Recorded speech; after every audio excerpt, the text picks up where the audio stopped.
Recipe आवडली असेल तर चॅनलला लाईक करा, कमेंट करा, सबस्क्राईब करायला विसरू नका. बाहेर भरपूर सारा पाऊस पडत आहे. म्हणलं चला आज साबुदाणा वडे करून घेऊ.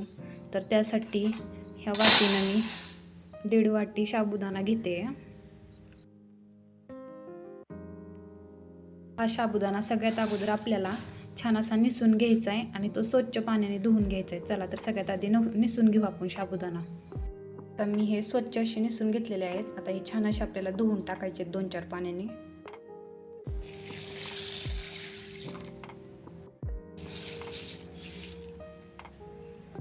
आता इथं मी साबुदाणा स्वच्छ धुवून घेतलेला आहे 4 पाण्याने. त्यामध्ये आपल्याला हा साबुदाणा बुडेल एवढं पाणी टाकून त्याला भिजवत ठेवायचं आहे. आता मी हा साबुदाणा सकाळी ठेवते, संध्याकाळी म्हणजे 7-8 तास आपल्याला छान असं भिजवत ठेवायचं आहे. तुम्ही संध्याकाळी टाकला आणि सकाळी केलं तरी चालतं आणि सकाळी टाकून संध्याकाळी केलं तरी छान असे वडे होतात. त्याच्यात पाणी ओतते मी. हे साबुदाणा बुडेल एवढंच पाणी ओतायचं आहे आपल्याला. आता मी सकाळी टाकते म्हणजे मी संध्याकाळी आपले वडे करणार आहे.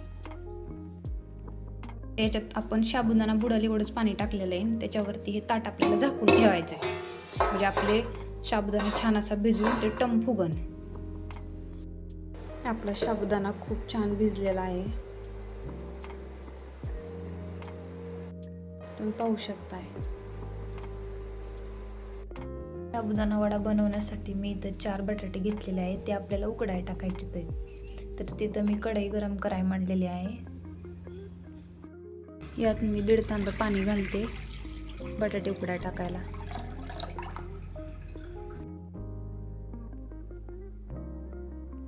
बटाटे टाकूयात. आता हे असं शिजू द्यायचं आपल्याला. त्याच्यावर झाकण ठेवलं तरी चालतंय, पण मी नाही ठेवत आहे झाकण, असंच राहू देते. इथं मी 6 मिरच्या धुवून स्वच्छ घेतलेल्या आहेत. 1 चमचा मीठ घेते आणि ते छान असं मिक्सरवर आपल्याला बारीक करून घ्यायचं आहे.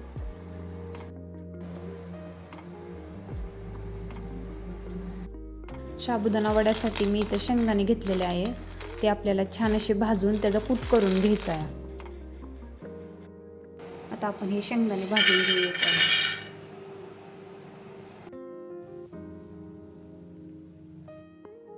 शेंगदाणे छान असे कुटून घेतलेले आहेत. आपले बटाटे मस्त असे उकडून निघलेले आहेत. आता हे छान असे आपल्याला याची सगळी साल काढून घ्यायचे.